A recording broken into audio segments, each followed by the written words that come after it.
Hi, everyone. Good evening. Thank you for joining us. I think many of you by now know I'm Naomi Kramer. I'm the Program and Volunteer Manager at JIAS. And many of you already know our colleagues, Noah and Nina, our volunteer coordinators, who most of you have already communicated with. And basically the point of today is to give opportunities for our volunteers to get some additional training and information as you enter this work, or for some of you continue doing work that you've already been doing with us and with other organizations. So the purpose of this particular training is to talk about how trauma impacts our clients to some extent, and how we as volunteers engaging with newcomers who have experienced trauma might take that into consideration and know what to look out for and how it might impact how we can and should interact with these newcomers. And in order to do that, we wanted to bring in experts. And the experts that we turn to is the Canadian Centre for Victims of Torture, our colleagues in the settlement sector, and really the experts in the settlement sector in this particular area of work. And why is this kind of work important for us to bring CCVT to us is that in the last 7 years, since JIAS has worked ever more so with particularly vulnerable newcomers, with refugee populations from various backgrounds, we want to make sure our volunteers are also equipped to join us in these efforts, because our work really isn't possible without volunteers. So whether you are doing conversation circles with newcomers, whether you're working in a welcome circle to support newcomers, particularly vulnerable newcomers, or you're part of a private sponsorship of refugees group, in any capacity that you are working with JIAS, you may encounter newcomers who've experienced trauma. So I will introduce Huda and let her continue with her workshop and introduce herself a little bit more. Thank you so much for coming, Huda. Thank you so much. Thank you so much for the introduction. My name is Huda Bukhari. I am a community engagement and settlement manager at the Canadian Centre for Victims of Torture. I've been in the sector for a long time, and I've worked from the front line all the way up to an executive director at one time in my life of an agency, and to coming back home to CCVT again. I've realized, excuse me, throughout my 20 plus years that many of the agencies that we do have here in the Greater Toronto area provide settlement work to newcomers, but then the populations that have been coming in over the 20 years that I've been working have, in my opinion, have all been coming in from countries where they've suffered war, they've suffered trauma, they've crimes against humanity and genocides, and that CCVT was the place to be able to provide them with the assistance that they needed, be it from a settlement component or from a medical component, as well as we have doctors as well who work with us. So through this training, hopefully I'll be able to give you a bit of insight in how we do our work, what to look for in the clients that you're going to be helping, and to make you understand that you are the community that they look out for. You are the Canadians that they're looking for. You are the helpers for them outside of their counselor who sits behind the desk. You are their friends. Okay, so you need to understand them much better. I needed to start this presentation if possible. And as I go through, please ask me questions. As we talk, I'd like it to be very interactive. If you have a question, ask it, and it's okay. And then I'll try to answer it. If I don't know the answer, I'll tell you I'll get back to it. And if Noah can keep track of those questions that I don't know about, I'll be able to get back to you about it. But hopefully I'll be able to answer as many questions as you might have. Okay, if you give me just a moment, I would like to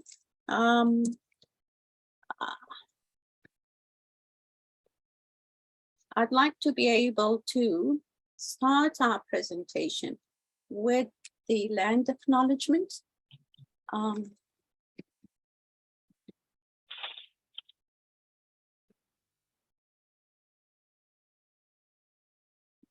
Possible. I'm sorry, I just got home, and so I'm running behind a little bit, but I'd like to begin by acknowledging that we are currently on the dish with one spoon territory. The land we are meeting on is the traditional territory of many nations, including the Mississaugas of the Credit, the Anishinaabe, the Chippewa, the Haudenosaunee, and the Wendat peoples that bound them to share the territory and protect the land. Subsequent indigenous nations and peoples, Europeans and all newcomers, have been invited into this treaty in the spirit of peace, friendship, and respect. Today, the meeting place of Toronto is still home to many indigenous peoples from across Turtle Island, and we are grateful for the opportunity to love, live, and work on this territory. I'd also like to acknowledge that we're all treaty peoples, again, including those of us who came here as settlers, as migrants, either in this generation or in generations past, and those of us who came here involuntarily, particularly as a result of the transatlantic slave trade. Thank you for giving me that opportunity and that time. Would I be able to share my screen? Yes, thank you. So, as I'm going to be going through the slides, please speak up because I won't be able to see you. So if you can speak up, that would be great. Okay, the agenda for tonight, we'll do some introductions, then I'll talk a little bit about statistics, immigration statistics. I'll talk a little bit about CCVT, and then understanding the key concepts of torture trauma, and then talk a little bit about resettlement, and then volunteering, which is you. And I have to thank you for coming up. Okay, I'll take this away now. I'll stop sharing this, and I'd like for you to tell me who you are, what you do right now, and what you hope to gain from this training. Names, I'd like to know your names. Let me see if I can, Naomi, if you can put me away and maybe we can put a full screen so I can see everyone. Yeah, if you choose in the top corner gallery view, but I can call on people. There we go. Yeah. Maybe I'll just randomly pick on people and have them introduce themselves to you. Sarit, would you like to start by introducing yourself?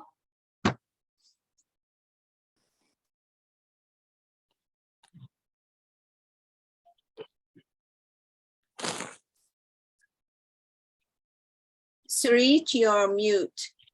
You're muted. Sorry, you're not mute. Naomi, you're on mute. There you're good now. Sorry, you're good. Okay. So, sorry, my name is Sarit Negi, and the reason why I volunteer is because I was a new immigrant, and unfortunately at that time I didn't get any help. And I through the years, I always helped people who were new immigrants. That's great. That's great. Currently, I'm working with the Welcome Circle, and I also translate to a family that they have an autistic child through JAIS. That's great. Thank you. Thank you. Thanks, Sarit. Sheila, do you want to introduce yourself? Yes, I'm Sheila, and I'm about to retire. And I've had a wonderful life, and I immigrated to this country. I came from a country where a war was going on. I was a young child. I won't say I was traumatized. I was pretty well protected, but I know what it is to be really to be settled in a place and to be living and enjoying your life, and suddenly everything changes and you can't live there anymore, and you're frightened while you're living there until it's time to move to another country. And we came to Canada, and there were wonderful opportunities here, and I've been the beneficiary of wonderful opportunities. I'm very grateful for the life I've had. I want to give something back. So it's going to be kind of like a retirement project, but I want to give something back because I've had such a great life and I immigrated here. And I wasn't a refugee, but it was from a country where a war had broken out, and it was that type of situation. And I know a lot of the refugees that are coming now are experiencing that. Thank you, Sheila. Thank you. Gabrielle, would you quickly introduce yourself and your volunteer work at JIAS? Sure. I don't know if I'm even allowed to be here, but hello and thank you. I'm the child of refugees and the child of camp survivors. And so I feel it very personally. I trained in trauma counseling and homicide debriefing and some torture debriefing. I'm always wanting to learn, and I'm now hosting quite a few Ukrainians. And so I've really hopped along, and I'm grateful for that connection. Thank you very much, Judy, and everybody. And that's me. I work with people who are dying in a palliative way. Thank you. Thank you. Talia? Hello, my name is Talia. I'm very new to JIAS. I just finished a tenure with Mazon, so on the board, and I'm looking to broaden my horizons a little bit, but also I'm hosting a couple Ukrainian clients of JIAS at the moment, and I can give them room and board and food, but I also feel like the needs might be broader than what I'm equipped to deal with. So I'd like to have some insight, whether it's to point them in the right direction or just to know what maybe a few of the right words are to say. So I definitely know that I have a lot to learn. So here I am today. And the reason I do this is we can't do nothing. There's so much horror and injustice, and I have to be part of helping. So if I can give a home to a couple of people, then at least I feel like I'm not doing nothing. And I am also an immigrant, so there's that. But I came here a long, long time ago when I was just a little kid from a country that was deeply embroiled in terrible racism. But there it is. Okay. Talia. Marilyn?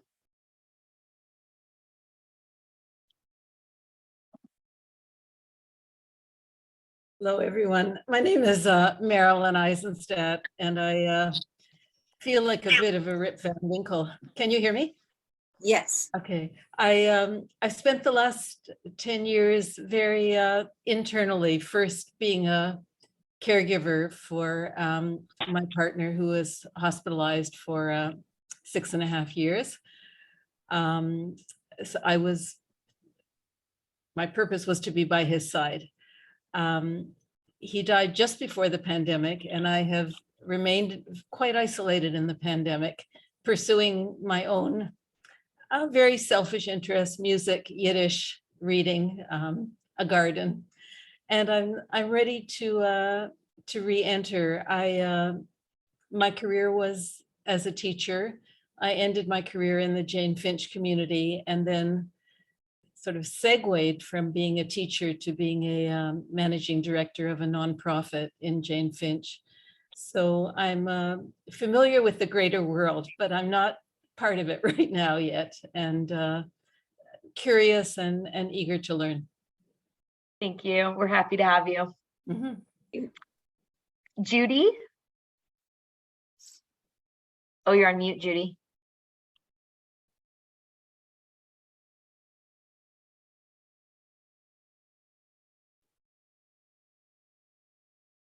Here, does that help you?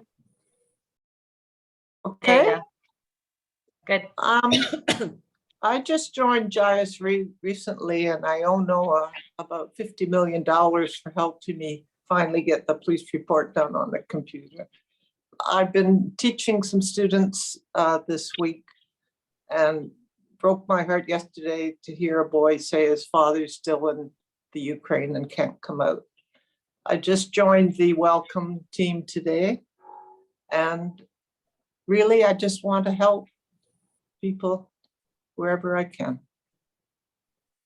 Thank you, Judy. Did everyone introduce themselves who has their name up? I think there were a few people who are logged in as Noah, but I'm sure you have your own names. If you want to unmute yourself and introduce yourself, that would be lovely. Hi, I'm Sandy. Can you guys hear me? Yes, sorry. Yeah. I came because I wanted to learn more about how to support refugees primarily who are here and who have been traumatized. I've done some work already with Noah, with the Eritrean and some Yazidi, well, before that Yazidis, but yeah, I'd like to learn so that I can be helpful. Great. Thank you. Thank you. Hi, I'm Una. You don't see my face. That's because I'm eating and I don't want you all to see how I'm chewing. I'll show you who I am later. Right now, I support as a volunteer Eritrean community members, but I'm now a retired social worker and have met with people who have experienced torture and trauma of various kinds in the past. And as I noted in my chat, one of the things that always concerns me when I'm speaking with people, I see how the trauma, whatever they've experienced, holds some of them back in so many different ways. But to approach someone on the subject I find difficult because as a couple of people have told me, I don't think about the past. I don't want to think about the past. I'm just moving forward. While I see at the same time that they really are having difficulty moving forward. So how to be respectful and yet still deal with the issues in a way that could be meaningful. Hi, I don't know if you can hear me. This is Natalie.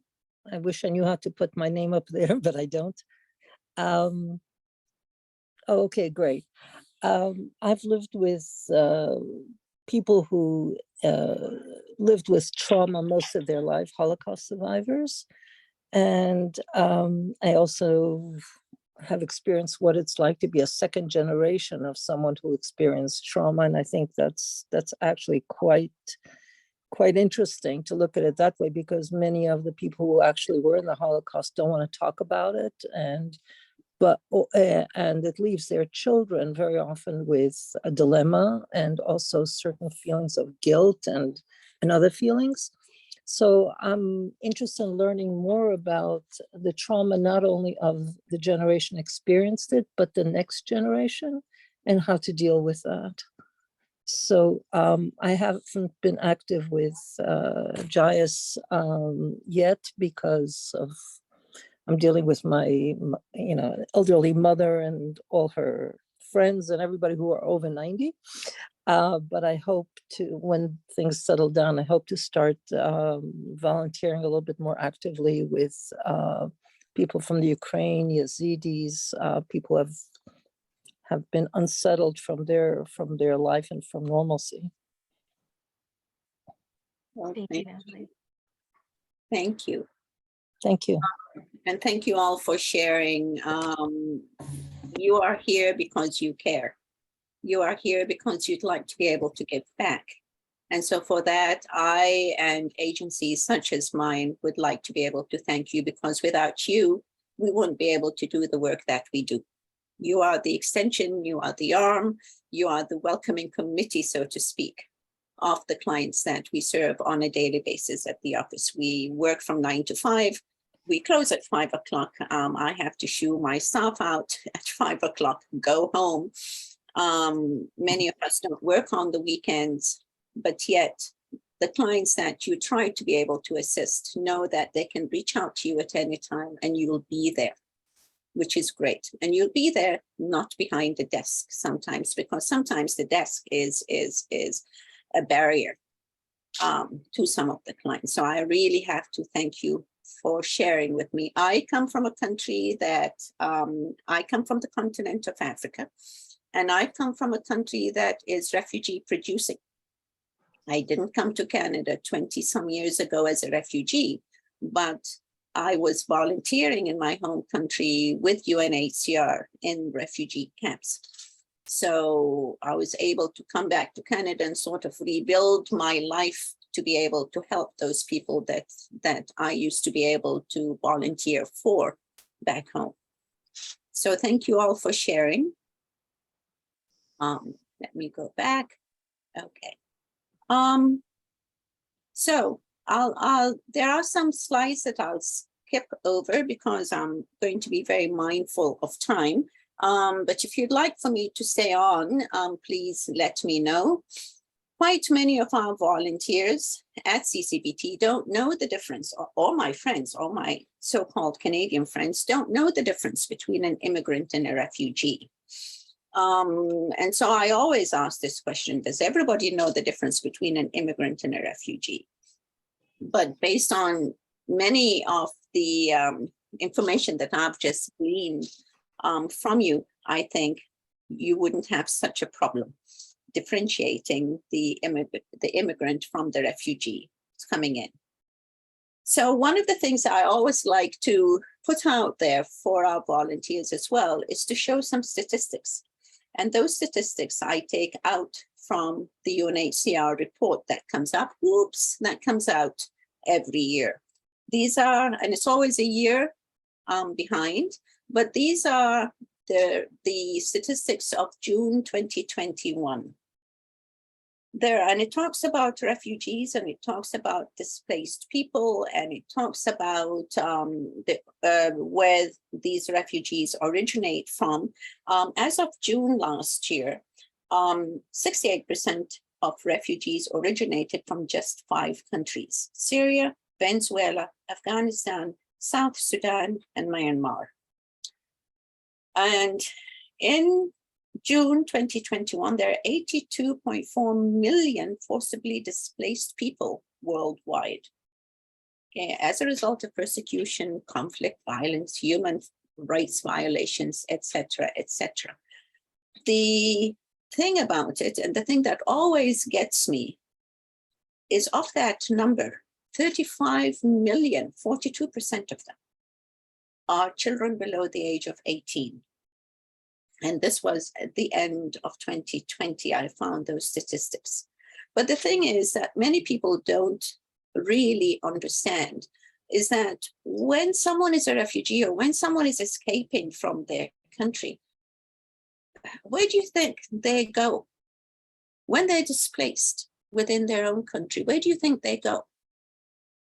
And then I'll talk about my very good friend, Heather. Because Heather told me they get on a plane and come to Canada, and Canada opens its arms up to receive them. So do you think that's true? No, no. I know. Wherever they can go, like maybe a neighboring country. Thank you. So that's where they first go. I've seen clients at CCVT who had walked through jungles to get to the next neighboring country, and in the pursuit of that walk may have lost children or have had children die on them while they went to safety. I mean, the Syrians in 2015, for example, when they all started coming out, many of them went to Turkey because that was at the border. Many of them went to Jordan. Many of them went to Lebanon. And those were the countries where they first go trying to seek some sort of safety before they are brought over to countries such as Canada, such as the US, such as European countries, such as Germany, that took in over 1 million people of the Syrians at one point. Okay, so I'll share again.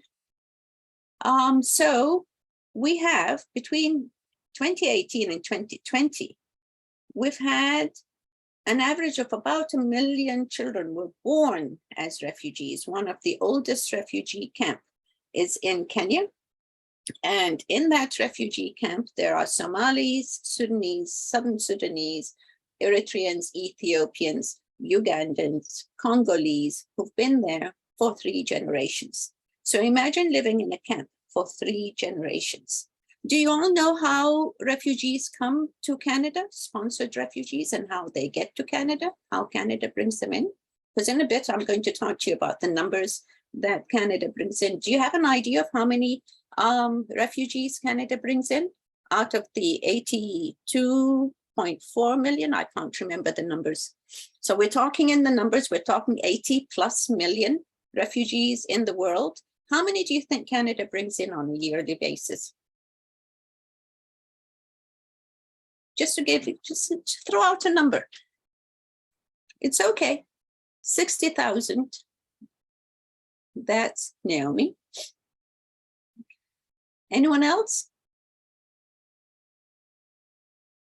Come on, it's not a test. We're just out there. There you go. These are the numbers that Canada brings in on a yearly basis. And these are the targets for 2023 that Canada is going to be bringing in as refugees. 36,000 refugees, made up of government-assisted refugees, which means that the government of Canada will help them for a year to 2 years financially. BVRs are the refugees that will come in, and Canada will, they'll be supported by a sponsorship group, and Canada will pay for 6 months, and the sponsorship group will pay for the other 6 months of their stay in Canada.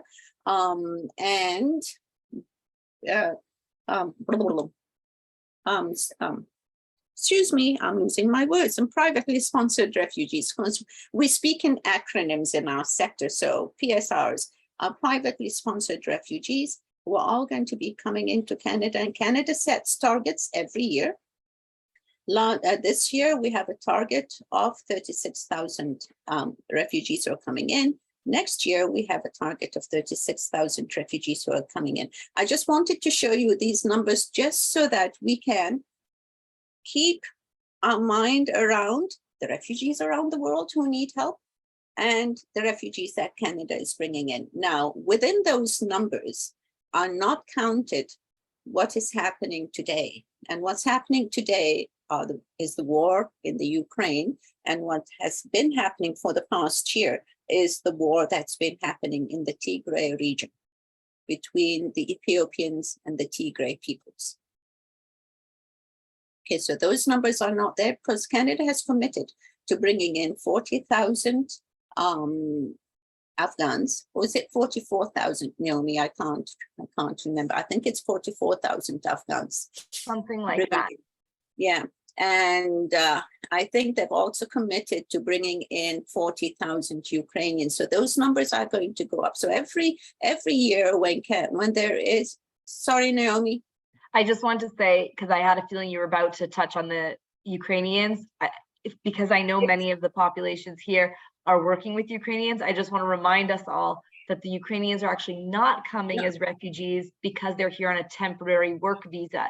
So they're here with a temporary status. They don't know if they're going to be able to stay.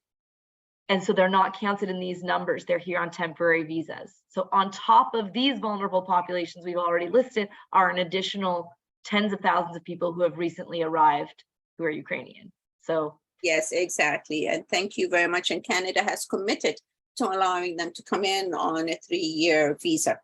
And they need assistance. And quite often, and I don't know this very much because I haven't talked to myself, which I should have, but quite often I don't believe that the Canadian government is providing much financial assistance to them as they would as government-assisted refugees who come in.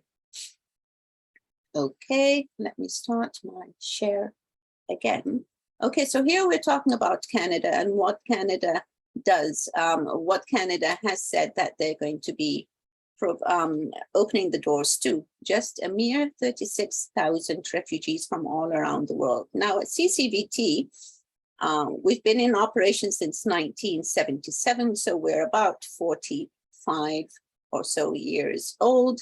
We work in partnership with the community, but our mandate also allows us to work with survivors of torture, war, crimes against humanity, genocide, and those that have been trafficked. And we have a model whereby we provide settlement work plus clinical assistance to the survivors who come in. We have mental health programming, we have settlement programming. We do quite a bit of community engagement programming. What I'm doing today in putting together this presentation is part of what we do as public education as well.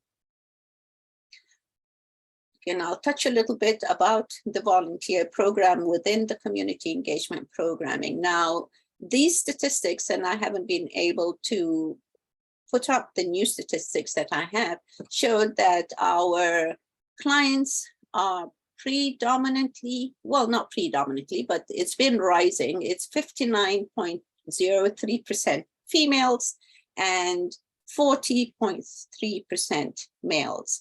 And then we have 0.17 who are other. We have the largest population is adults, and then we have quite a few youth with children, and then we have seniors. The top countries of birth of our clients, these are statistics of 2020, were the Nigerians and Syrians, Ugandans, Eritreans, Iraqi, Ethiopians, Iranians, Sri Lankans, Kenyans, and Afghans, sorry, I stand corrected. So all of the clients come into our center, they need to go through an intake process and then an assessment process with a counselor before being referred internally to the programming, what we do. So they're all tortured. So what is torture? A lot of people say, well, I've been tortured. My daughter will come in and say, oh my goodness, I've been tortured at work today. But she doesn't know what she's talking about. So CCVT adopted the UN's Convention Against Torture and Other Cruel, Inhuman, or Degrading Treatment and Punishment. So this is part 1 of Article 1 of the UN Convention. We adopted that as the basis of the work that we do. So from that, the term torture means, and we take this by heart, any act by which severe pain or suffering, whether it was physical or mental, is intentionally inflicted on a person for purposes as maybe obtaining information from him, punishing him or her, or intimidating him or her, or a third person, torturing them. So we, after a few years of working with them, we discovered that this only meant that this was torture by the government.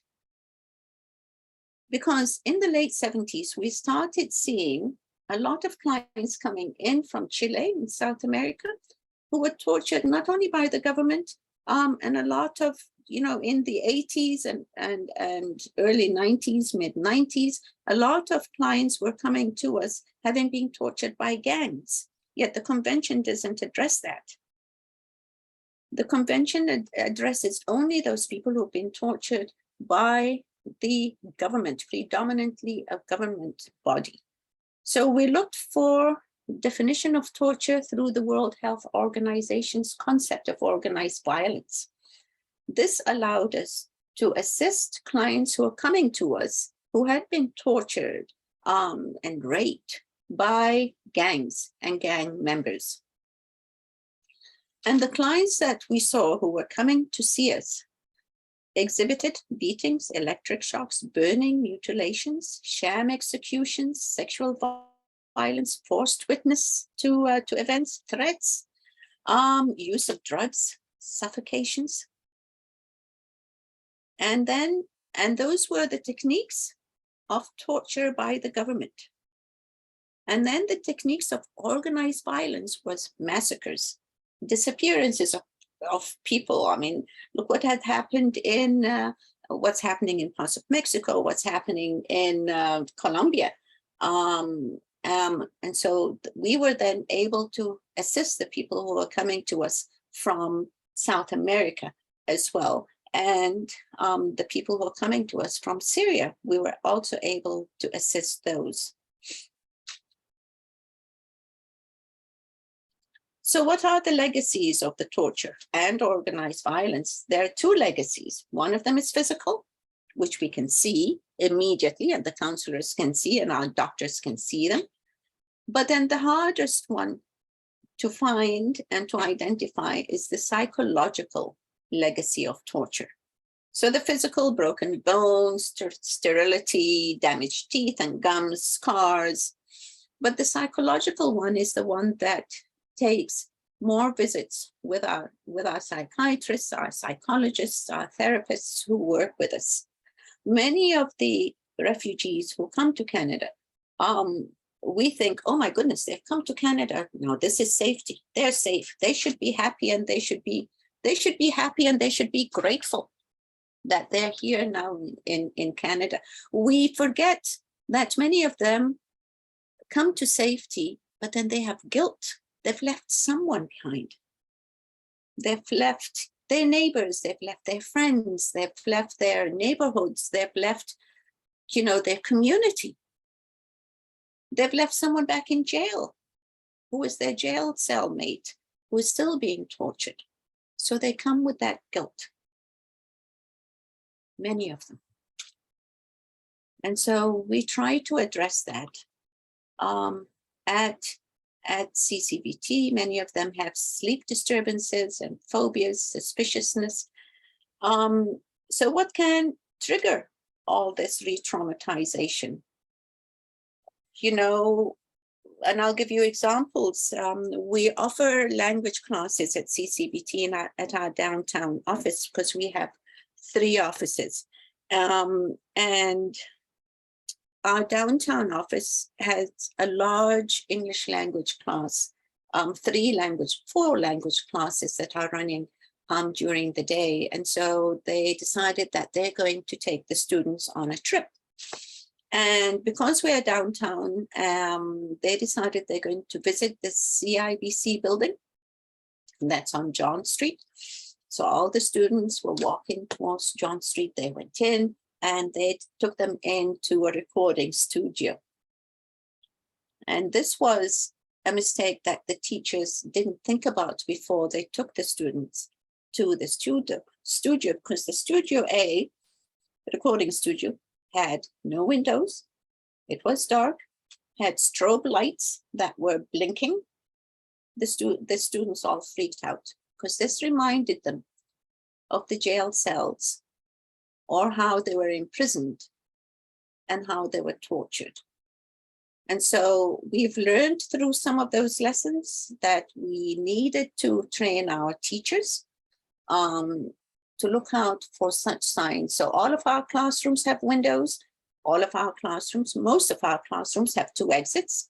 And our English language curriculum had been developed so that no doctors would be there, no instruments would be shown, and just the basic English to be able to allow our clients to understand the language and to be able to move on in their life. There may be some comments in the chat if someone would like to be able to speak to it. Is it basements as well? Yes, basements are a big problem, are a huge problem. It is a huge problem with this population. And then, the price of accommodation, of homes in the city, of flats in the city is astronomical. That's a hard word. And so it's a challenge for our staff to be able to find housing right now for many of our clients. So sights and smells can also re-trigger, and they can be traumatized. So what is trauma? When we talk about trauma, what is trauma? Trauma is the challenging emotional consequence that lives through a distressing event. And what that emotional consequence, that distressing emotional consequence, can have for the individual. That is trauma. So when they're rethinking about being traumatized, we have a staff member from Iran who had been imprisoned for 7 years. in one of the most notorious jails in Iran, and it's called Evin Jail. He had been a prisoner there. He was a professor at the university there, and then he spoke out against the regime. They took him in there, they imprisoned him. They tortured him by hanging him upside down, hitting his feet, hitting his backside. And while all this was happening, there was certain music that was being played. So let's move forward 20 years.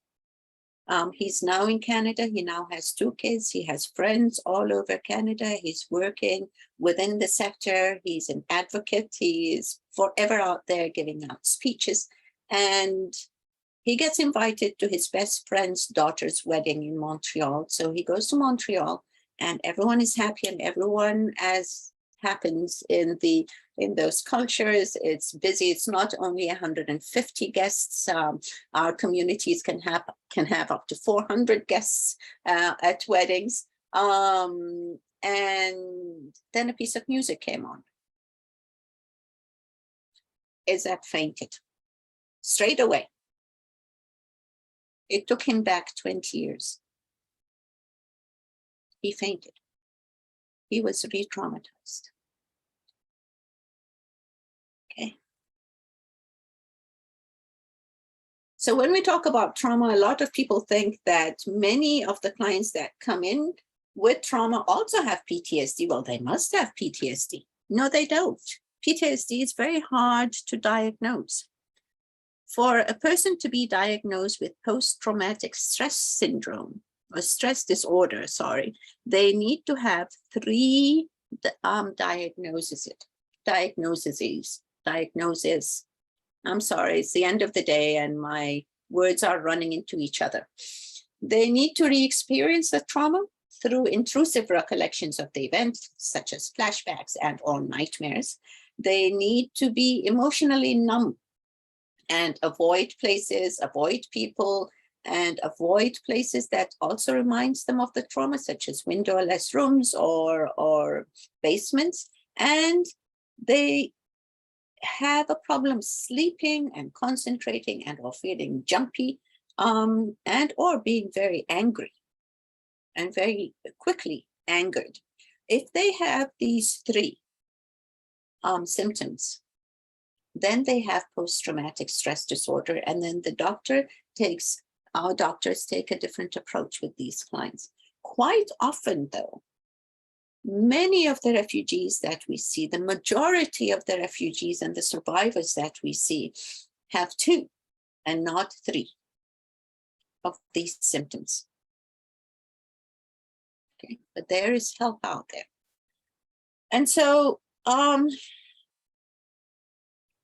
you know, re-experiencing trauma can be very unintentional. It's not as if they walk into a room and say, okay, now I need to feel traumatized. No, it's very unintentional.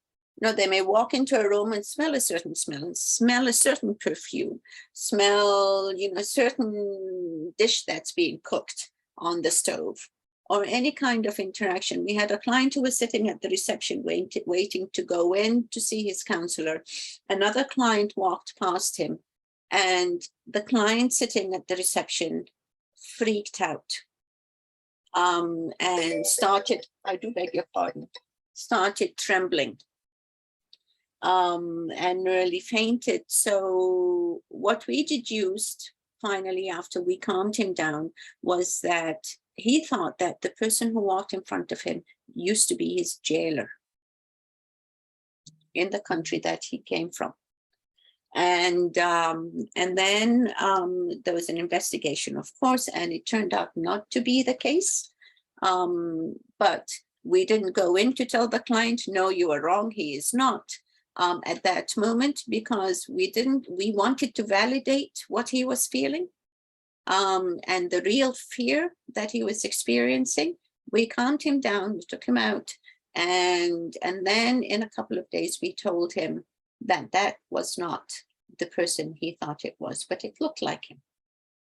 Now walking down the street and someone suddenly honks the horn can re-traumatize someone. Walking down the street and smelling the exhaust of a car can re-traumatize someone. Walking down the street and seeing someone coming toward them, for example, wearing red or a particular color, can re-traumatize something. So what do you do? And we'll talk about that in just a little bit. So what are the challenges that they face, that our survivors face? You know, coming into Canada, and here I'll talk a little bit about myself. I came to Canada already speaking the English language, much to my friend Heather's dismay, because she thought I'd learned it here in 2 months. And my daughter also spoke the English language. And I had lived for many of my years prior to coming to Canada in Europe. So I was very familiar with others and how to live in different communities. And I knew how to read maps. I knew how to find information, but I was traumatized. It's a completely different culture. I had been working for many years with Americans, and coming here working with Canadian institutions is completely different. And so to me, that was difficult. And here I was, an educated woman who could speak the language, who could move around, who had no fear, who lived in Europe and other parts of the world and could move around. So imagine someone coming in from a little village, living in a farm, in a village, far away from someone else, not educated, not even educated in their own language. And then all of a sudden the war breaks out and they have to escape. Their husband is taken away, is killed.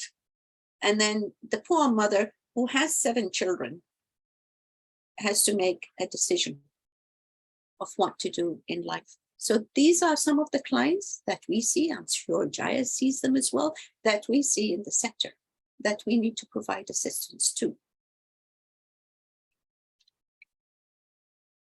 No one is asking any kind of questions. Please ask me questions. Are there any questions, Noah, in the chat? Not yet, not yet. But now people know to ask. Please, please, please, please, please do. Okay, resettlement. So resettlement is so very traumatic for many people. We had an Afghan family who came to Canada, a father, mother, and 2 children, and then they were housed in an apartment. And the school, the elementary school where his children were supposed to go, was maybe about 1.5 blocks away. The father refused to leave the apartment and refused to let his children go to school until we got a call from the school. And the counselor and a volunteer went down to the father. He was afraid that if his children walk to school, a sniper will get them.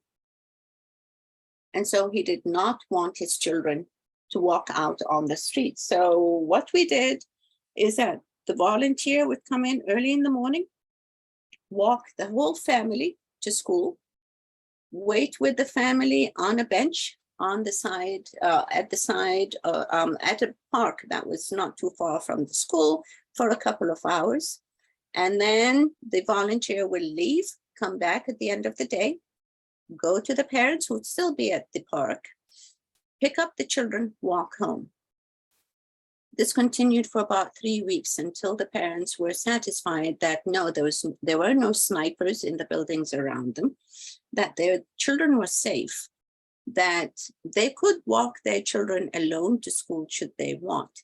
It took them a year before they were able to allow their children to walk to school by themselves, but the volunteer was there the whole time should they needed him to be.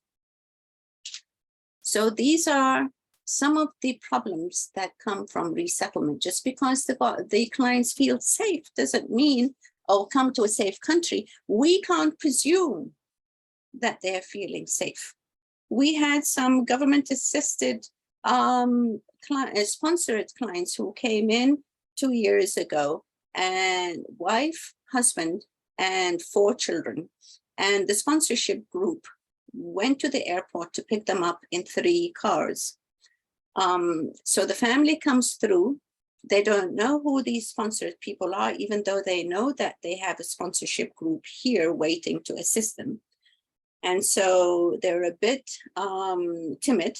They walk towards the cars, and then the sponsorship groups, thinking the way that we would think, the children go in one car, the mother can go in one car, and the father can go in the third car, so that, they can get to know the sponsorship groups. The mother just would not have it. You're going to take my children away from me. This is what I've heard happens in Canada, that they take my children. You're not going to divide us. And this happened right smack dab in the middle of the airport.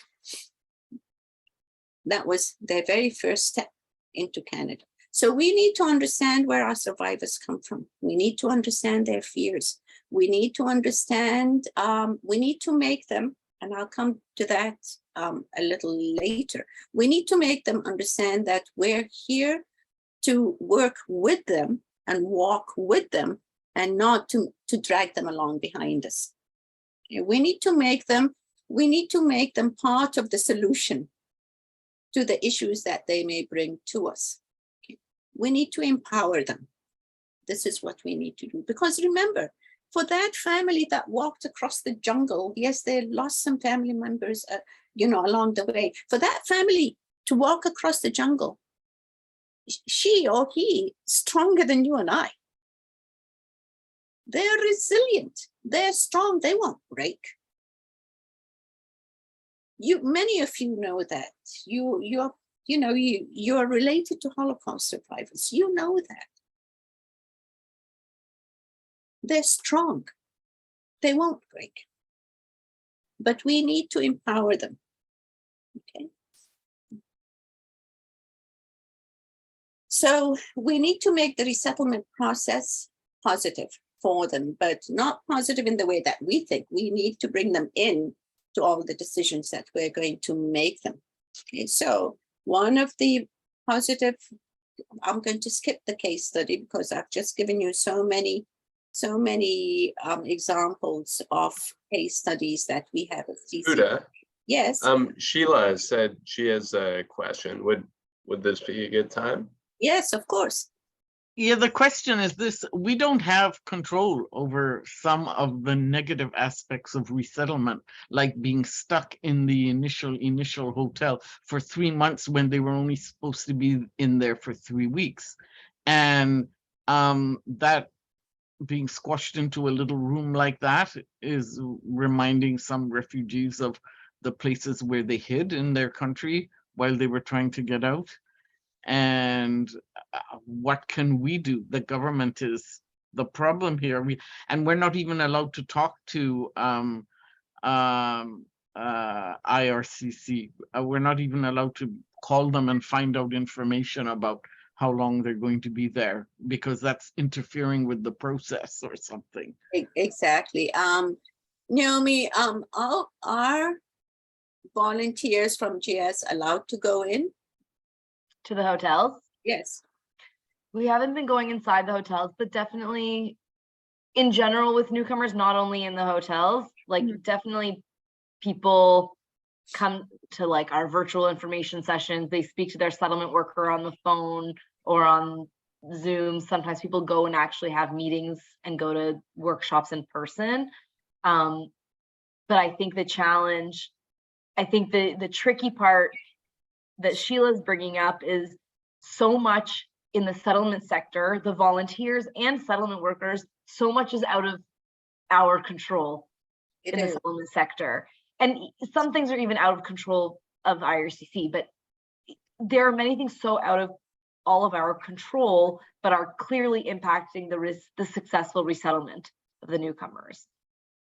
Part of what I would do, Sheila, and part of what I would tell CCVT volunteer to do is to talk with them and let them understand why, they're not going to be able to understand it, but tell them that the process takes so long. But I'm here for you, and have a conversation. And maybe if there are new English learners, for example, start a conversation class If they want to know much about Canada, maybe hold a session on what's around the city of Toronto for once they get out, so that they're not dwelling too much on that in that room. If they're Get them out of the room. Okay, that's good Yeah. advice. Yeah. Mhm. Yeah, get them out of the room, if possible, because I know that for the past 2.5 years or so, we haven't been doing face-to-face services because of the pandemic, but we have been connecting with our clients, and we are slowly seeing clients coming into the office for in-person services, but scheduled and staggered in-person services, because the office where I am in Scarborough is open 4 days a week, but we have staggered appointments coming in, and our doctors are still seeing clients or their patients virtually.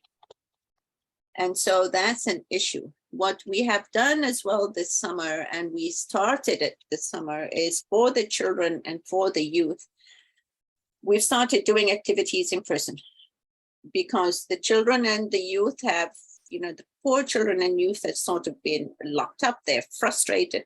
And so we've been doing trips to the zoo, to the ROM, canoeing. Same Okay. here, Huda. Yeah, exactly. We've also just started doing more in person, and we see that even though we don't know that it helps with the practical matters of resettlement, it's helping give people a bit of a break, right? Exactly, a reprieve, and so we've started doing that. We've even done our support groups so that we can bring people together, for example, but it's over Zoom. And so that has also helped. Connecting clients with other clients, that has helped. And so those are some of the things that we've done. So I hope that has answered part of your question, Sheila, because what the government does, we in the settlement sector, as Naomi was saying, we have no control. Yes, we don't. Yeah, we don't. Control. And we can't tell them what to do. So we have no control over that, unfortunately. Well, that's very helpful. We are actually doing a little of that, because I only have one family, so I can pick them up in the SUV and take them to a park. So that's the sort of thing we should be doing, I guess. That's good. And get them out of that room, as much as you possibly can. Okay, that's very good advice. Even if it's just for a simple walk, go down, to the harbor front and just walk. They love that. Yeah. And the kids playing in a playground. Exactly. And I also take them to the library. So, because they're educated people and they want to read and learn. And then keep in mind libraries as well. I don't know if they've started again, but libraries as well have many activities for newcomers for them to join. Yes. If that's of interest to them. So yeah, they've got the agenda. They were so nice to them at the library, and the children have started going to story time. So I'm thanks for reinforcing that, because I wasn't sure if we should be doing these things, but I'm glad, and I'm going to do more. And then keep in mind as well that on Saturdays, libraries will give cards to newcomers, to the passes to newcomers to Canada to go for free to all the museums and so on and so forth. Well, that's something. Thank you. Okay. There you go. All right. There you go. Okay. Yeah. So I'm going to skip Nora and talk about the effect of trauma on family. And during the introductions, while we were all talking, we talked about the silence. Clients, will be silenced, will not talk about their trauma. Just like the Holocaust survivors, we bring that up. No, they didn't talk about it. And in a way, this was detrimental to their children, because trauma never goes away. Trauma will never go away. And the trauma will then jump to the children as well, in a way. And so we need to be able to allow the clients or the families that we're helping to feel safe, to feel that they're supported, to let them tell their stories, not to ask them questions at all about what had happened to them. And believe me, there will come a point when they'll talk to you about it. A, because you're not a family member, and B, because you're now a friend or a helper or a community member. They will talk about it and they will let you know all about it in one way or the other. But you are not to push for that information. You are not their counselor. You're their friend, or you're their teacher, or you're their, workshop facilitator. You are not their counselor. You're there to provide them with a safe space where they can go, for example, with Sheila to the harborfront and just go for a walk, okay, in a safe space. Okay, so don't think that you are there to help them fix their problems. No. Okay. Many of the clients that we see have been tortured themselves. Of course, many of them have been raped. And prior to getting into this field, I always used to think that rape only happened to women. And boy, oh boy, was I mistaken. We've seen children as young as 3 raped, boys and girls. We've seen seniors raped. We've seen men raped. And those are the hardest to talk about. And those are the hardest for the client also to talk about. But we have doctors to do that. We're all counselors, we're all settlement counselors, we're all trained, but we're not professionals. So we refer them to the professionals who can assist them. Okay. And then many of the clients that we see are also children who've been separated from their families or who have come to Canada alone. Okay. And the trauma itself within a family, because they don't talk about it, will produce taboos and will produce secrets. Okay, many of you may know that. So there are things you don't talk about. There are secrets you don't talk about. And therefore, the child who may be in this family may take on the role, for example, a child, let's say from Syria, who may have seen his mother raped or his father killed in front of him, will come to Canada, will not talk about these events at all, but will feel that, especially if he's a male child, he's now the man of the family and he better learn English quickly, and they do. And he will take on parental responsibilities within the family, which then gets into more issues, because then you've got the traditional status within the family has now all changed. So that causes trauma as well. So, taboo subjects are very, very, very, very, very difficult for us to be able to deal with at CCVT. Especially children, they learn it very quickly about what subjects to talk about or not. The case that I just skipped over was a grandmother came over with her 13-year-old grandson. They're Syrians. She had witnessed her grandson's father, who was her son, killed in front of him, and his wife being raped in front of him, and their child, who is now here with her. He's 13. The child survived, and she survived, and they came to Canada, and they never talked about it. The child went to school, and that's how we got connected, through the school. And they called us and they were saying that he was playing truant and that he was very violent. He was hitting the other kids and he was refusing to learn the English language until we started working with him and with the grandmother. The grandmother was 61 years old, and she had been injured in the attack that killed her son and his wife.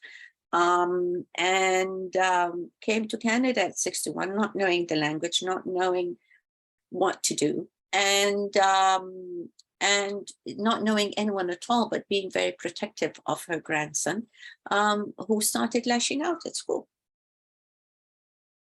So we needed to be able to help him. The young boy was sent off to our youth mental health counselor and our youth psychiatrist to work with.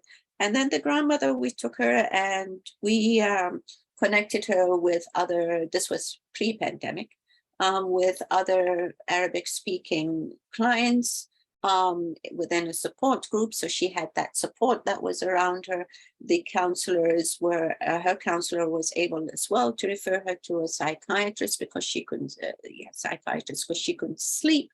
And then ultimately the son, the grandson was and working with the school as well, who of course had no idea what happens outside of Canada, but no, he's acting very aggressively towards the others, had no idea what had happened to this family when they came here. We were able to work with them as much as we possibly can to make them understand where this particular family was coming from.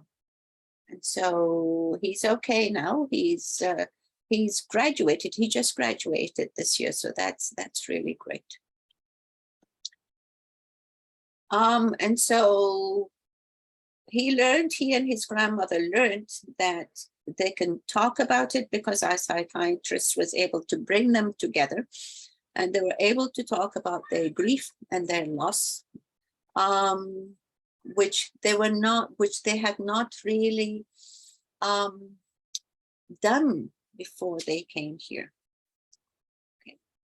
And they thought, if we don't talk about it, then it didn't happen, then we don't need to talk about it. I talked a little bit about how learning can be affected by the trauma. Many of our clients have problems with their memory. So if you have someone whom you're, let's say, being a friend with, or you're helping with English language and they don't come, quite often they may have forgotten because they have problems with memory. They have problems retaining any kind of information or learning things that are new. They may not be able to focus very much. They may feel anxious.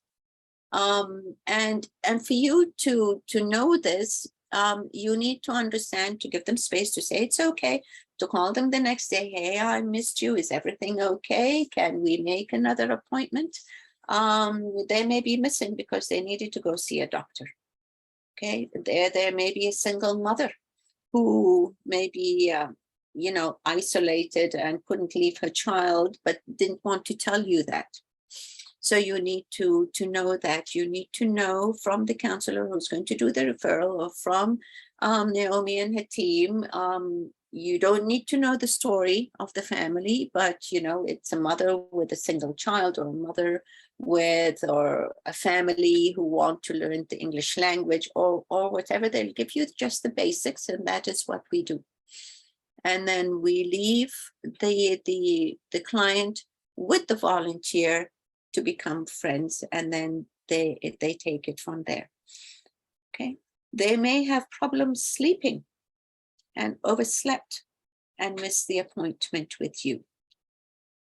Okay, so what are the barriers? We talked about the settlement issues. A lot of clients coming into Canada don't know about their rights, don't know how to navigate Canadian society, don't know that there are services that can help them.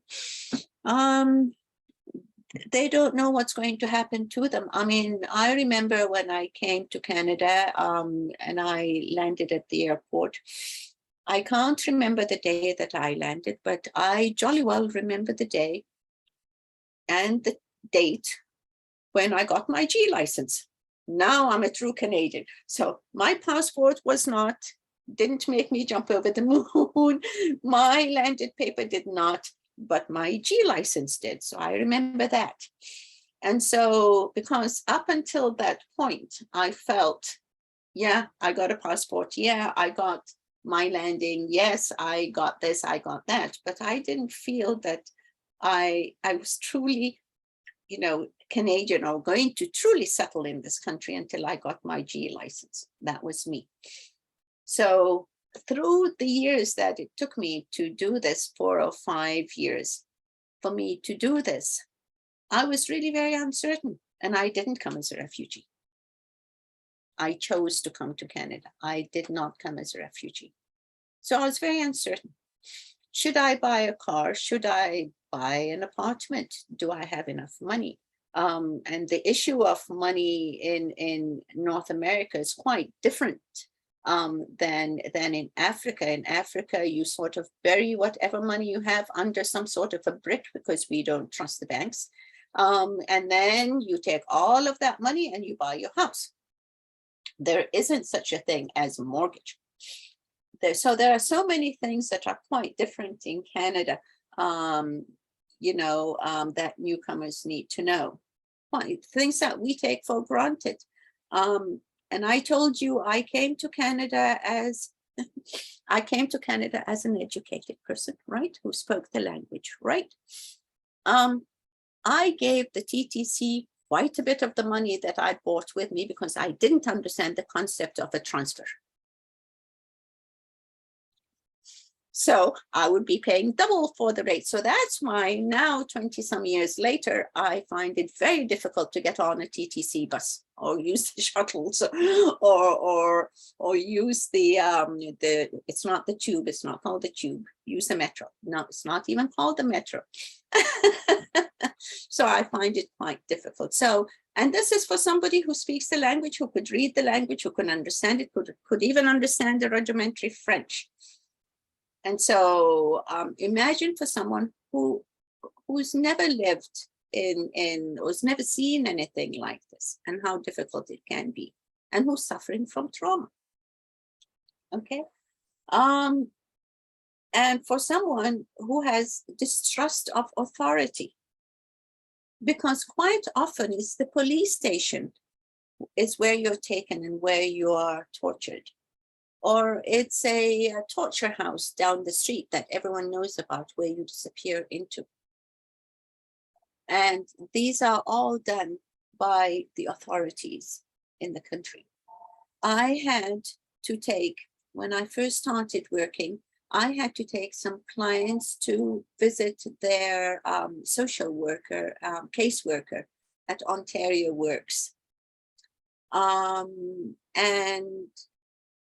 I had to tell the Ontario Works caseworker that the man who's sitting here for whom I'd come to help is not looking at her because he's afraid of her, because she represents to him a person of authority. She has control over the money that he's going to be getting. So he fears her. So these simple things that we take for granted. I mean, if I wasn't working and I needed social assistance as a Canadian, I would think, I'm going to go to that office. That person who's going to be my caseworker is a person that had been supported by my taxes, and therefore I have a right to be here. But that's not the way that newcomers come. That's a person of authority, so they fear them. Be it a caseworker, be it a policeman. When police come into our office wanting to do any kinds of presentation at our office, we ask if they can come in civilian clothes. Because coming in uniform re-traumatizes our clients.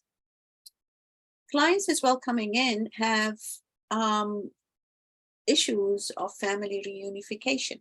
Many of our clients have large families and would have left some of their children behind, or the husband would have been behind, left behind, or the wife. And so they worry. So lack of family reunification, and then social isolation. They're very isolated when they come here. And then, talking about discrimination, identity, belonging, living in exile, that's another barrier to healing.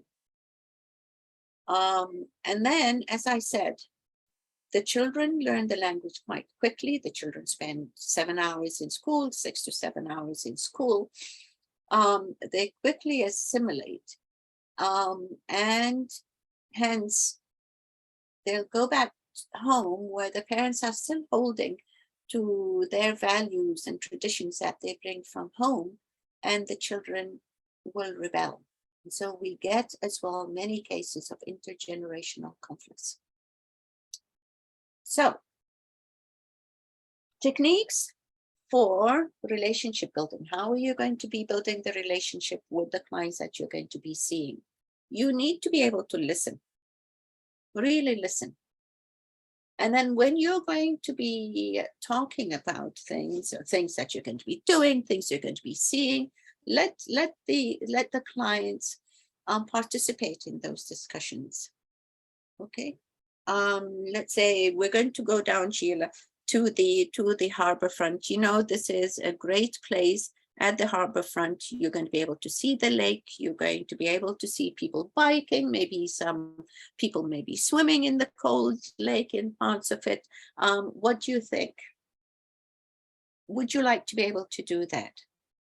Not, here I am, I've got the car, I'm going to take you down to the harbor front. Would you rather do something else? What would you rather do? Let them do that.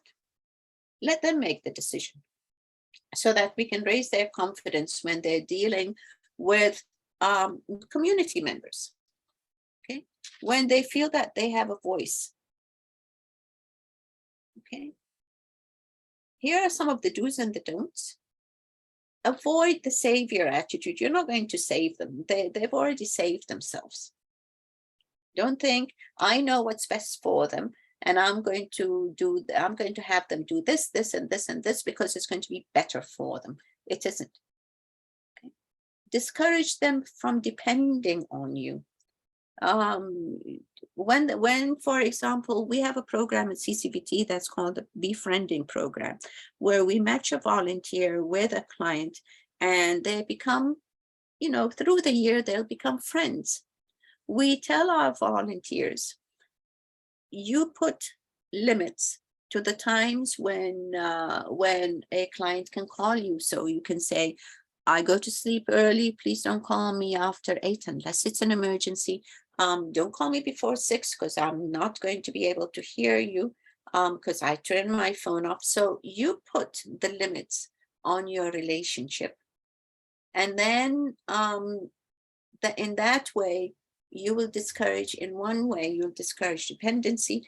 Don't tell them you need to go to the bus station. I'll come and take you to the bus station, and then you take them to the bus station, and then you pay for them, and then you tell them this is where you're going to sit, and then you sit right next to them.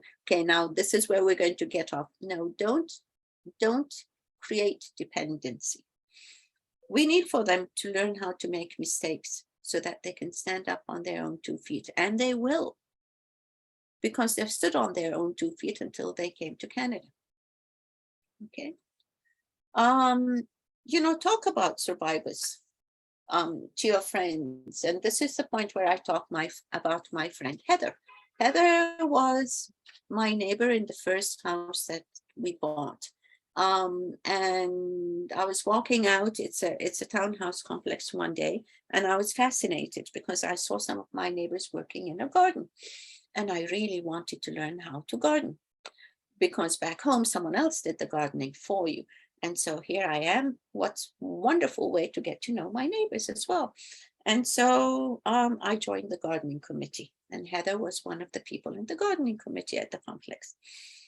And then after a while, within maybe Canada, here in Toronto, we have very short spring summers. Before the end of that season, she said, oh, I didn't know that you worked with refugees. I said, yep, I work with refugees and newcomers. She said, well, they're all coming here to take all of the money that we Canadians have worked very hard for. And so I told her, Heather, I went into an Ontario Works office to help a client, and the client and I was sitting there. And then I looked around. We were the only Black people in there. He was the only refugee who was in there. Everybody else in that office was white. So you're going to tell me that all the Canadians don't take welfare? No, I'd like for you to come with me to an Ontario Works office one day so that you can see. And so it has taken me about 20 years to educate my friend Heather. And first of all, I told her, Heather, I'm going to be talking about you and about how I'm going to be educating you in the work that I do. Now, Heather is a great contributor to our agency, but she still hasn't come, but she contributes. And so, so that this is what you need to be able to do. You need to go out there and talk about GS. You need to go out there and talk about the clients that you're helping. You need to be able to talk about the issues, for not names, nothing confidential, but the issues of the newcomers. Maybe you need to get together and advocate and put a name out to the agent, to the government, and say, well, this is what's happening with the clients and this is what we need to do, because we as agencies cannot do that.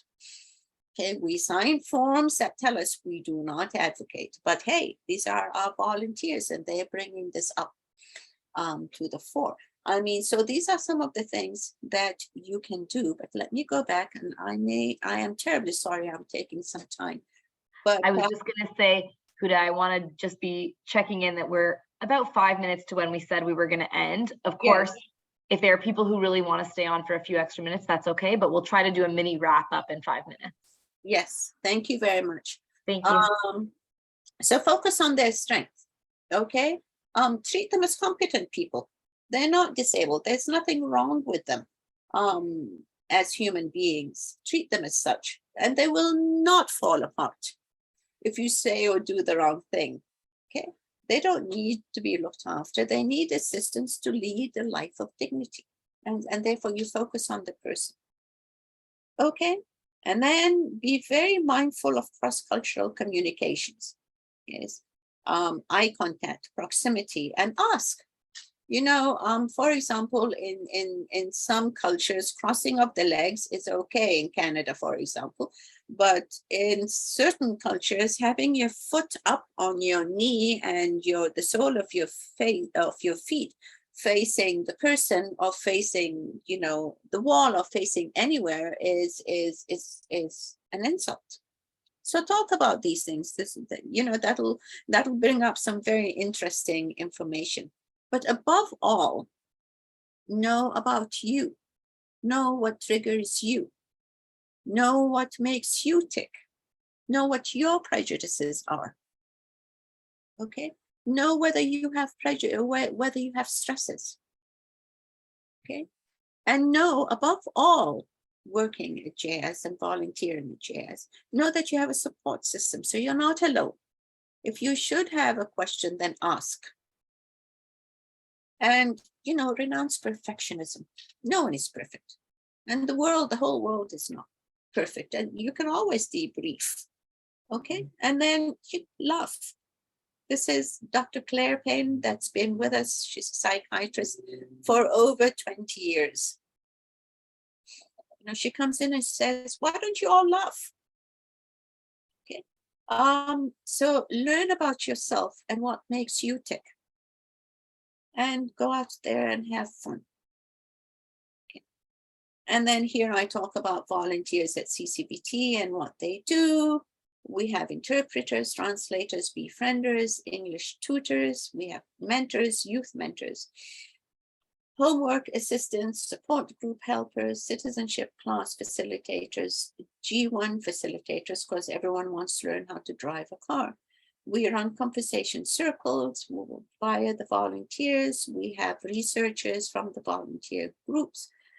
We do a lot of events at CCVT, and therefore volunteers help us out as well. We have social media assistants who come in to help us. What else can I see? We also provide training for anyone who's going to be teaching the English language. We have a large resource room where we provide the volunteers with materials to help them for the citizenship class or the English language class, and so on and so forth. But above all, we encourage our volunteers to keep in touch with the community engagement team, with our 2 volunteer coordinators who are within the team. Okay, so that's what our volunteers do. There we go. Anyone have any questions?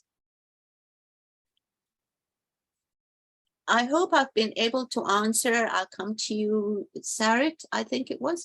I'll come to you in just a moment. I hope I've been able to answer some of the questions that came up right at the very beginning when I asked you, what would you like to be able to see today? Yes, sir. You're on mute. There you You're go. on. Okay, so my question to you is, when somebody comes into the country, you have all of these resources.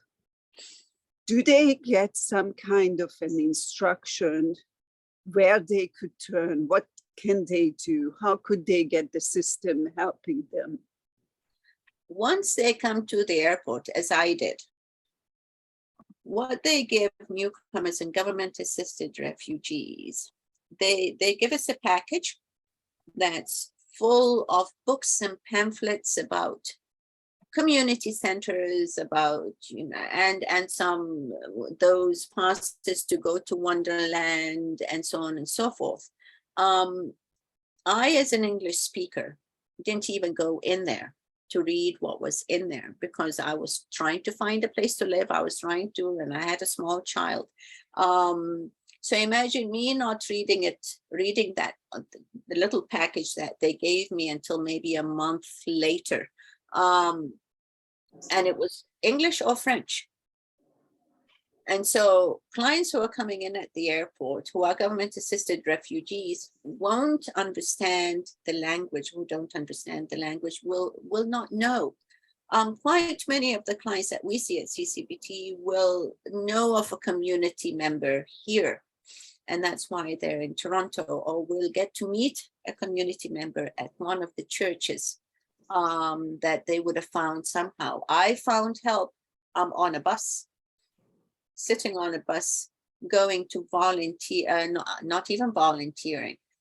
Sitting on a bus, I was talking to a gentleman sitting on the bus next to me, and he said, and where are you from? And so we started a conversation. Then I figured he had, and he figured we both had daughters the same age. And he told me there are swimming classes that are going to begin because I came in May, we need to register. So he took me to register, he took my family in, he did all that for me. Okay, so can I just ask another question? Yes. I just wanted As to, a sorry. Sorry. I just wanted to add one more piece to answer your question about any of the clients who you're all volunteering with at JIAS, because if they are a client of JIAS, they are all invited to various kinds of orientation sessions.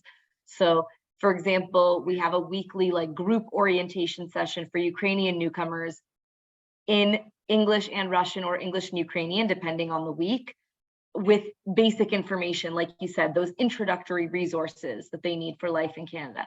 For newcomers who are meeting directly with their settlement worker, that settlement worker is doing an orientation session. Mm-hmm. So people are getting the introduction information directly from hopefully any settlement agency they're interacting with. Exactly, but the question is, Naomi, how did they know where to go?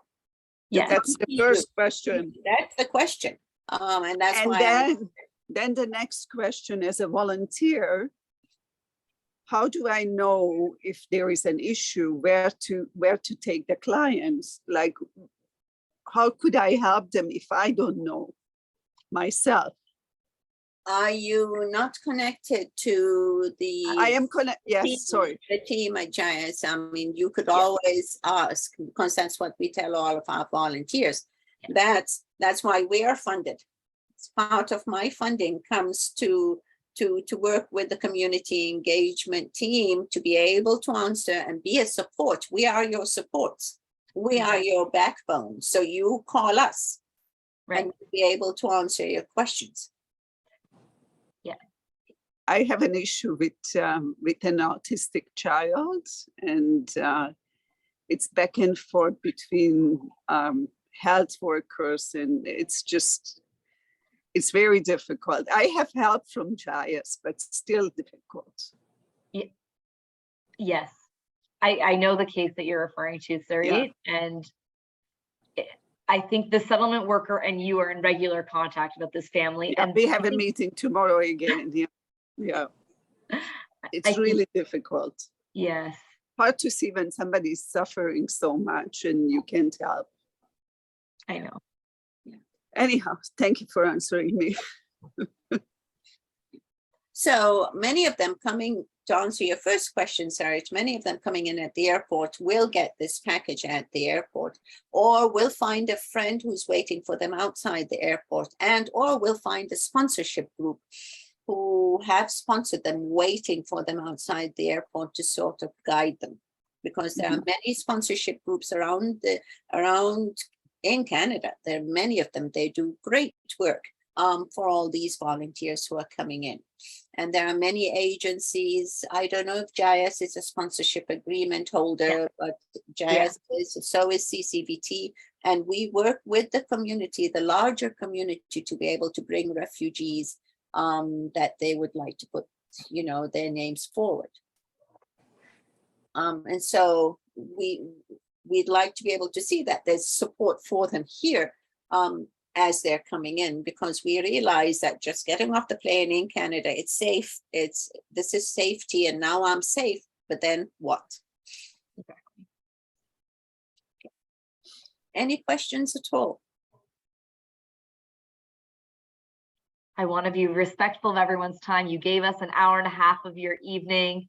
You as well, Huda, gave us an hour and a half of your time and your experience, expertise, really like a lot of information, I think, for our volunteers, and also for Noah and myself about maybe some ideas that we can have too about how we can support our volunteers better and ultimately support our clients better. So thank you so much for your time. You're more than welcome. Should you need anything else, you have my contacts. Please contact me, and I'll be able to help out. This is just a very abbreviated work with volunteers who are trauma survivors, but we also provide in-depth trauma training, and I didn't want to get into that. Okay, if you have any questions, please ask Noah or Naomi, and if they need any assistance, I'm always there. Okay, thank you very